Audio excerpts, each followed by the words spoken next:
Hello friends, আমি আদর্শ। মহাশিবরাত্রির প্রীতি ও শুভেচ্ছা জানাই সবাইকে। এই ভিডিওটা সবার জন্য। কাল 16ই ফেব্রুয়ারি 2026, কাল মহাশিবরাত্রি। সকল মা বোনেরা শিবের মাথায় জল ঢালতে যাবেন, তার জন্য সবাইকে শুভেচ্ছা থাকলো।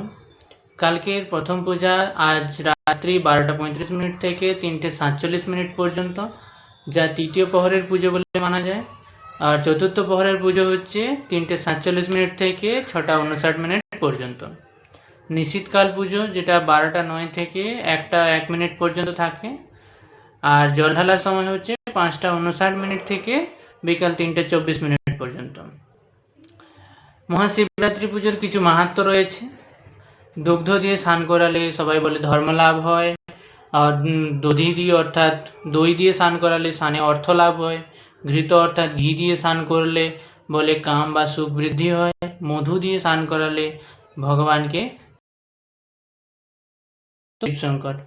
এটাই বলতে চেয়েছি। আমি কোনো পুরোহিত বা পণ্ডিত নয়, তবু সাধারণভাবে সবাইকে এই বার্তা জানানোর জন্য চেষ্টা করছি। ভিডিওটা সবাই শেয়ার করো, লাইক করো, সাবস্ক্রাইব করো আমার চ্যানেল। থ্যাংক ইউ, ধন্যবাদ।